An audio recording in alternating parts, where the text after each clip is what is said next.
சித்த மருத்துவத்தில் இதை குணப்படுத்திருக்க முடியுமா அப்போது? இல்லை, அதில் தானே இருந்தார். அந்த அந்த அந்த சென்டர் ப்ரொமோஷனில் வேறு போட்டுருந்தாங்களே, நாங்கள் தான் இவரை பார்த்துக்கிட்டு இருக்கோம் அப்படின்னு சொல்லிட்டு.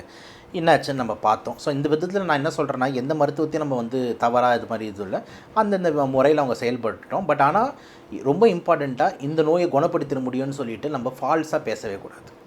எந்த நோயை குணப்படுத்த முடியுமோ அந்த நோயை குணப்படுத்த முடியும். இந்த நோய் குணப்படுத்த முடியாது, இது கட்டுப்பாட்டில் தான் வைக்க முடியும். இந்த நோயை குணவே படுத்த முடியாது, இறந்து தான் போவாங்க அப்படின்ற உண்மையை வெளிப்படையாக நம்ம புரிஞ்சுக்கணும். இப்போ ஒரு ஸ்டேஜ் 4 கேன்சரை நான் குணப்படுத்த முடியும்னு பேசினோம்னா நம்ம முட்டாள்னு அர்த்தம். புரிஞ்சிருச்சா சொல்கிறது?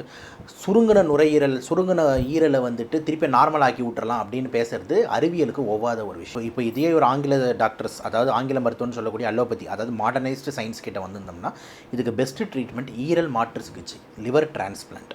லிவர் டிரான்ஸ்பிளான்ட் பண்ணியிருந்தால் மேபி சார் இப்போ சிவகார்த்திகேயன் சாரோட அடுத்த படத்தில் நடிச்சிருந்திருப்பார். ஓகேங்களா? ஸோ நிறைய பேருக்கு லிவர் டிரான்ஸ்பிளான்ட் பண்ணி ரொம்ப நல்லா வாழ்ந்துக்கிட்டு இருக்காங்க. அதனால் வந்து பார்த்திங்கன்னா இதுதான் கரெக்டான அணுகுமுறையாக இருந்திருக்கும் for an full blown cirrhosis, ஈரலை மாற்றி வைக்கிறது. ஆனால் மாத்திரைங்களையோ இல்லைன்னா அது லேகியத்திலே நம்ம அதை சரி செஞ்சிட முடியும்னு நினைக்கிறது மேபி காலத்தை தவிர்க்கலாம், ஃபர்தர் ஸ்ட்ரெஸ்ஸை குறைக்கலாமே தவிர ஈரலை நார்மலாக்காது.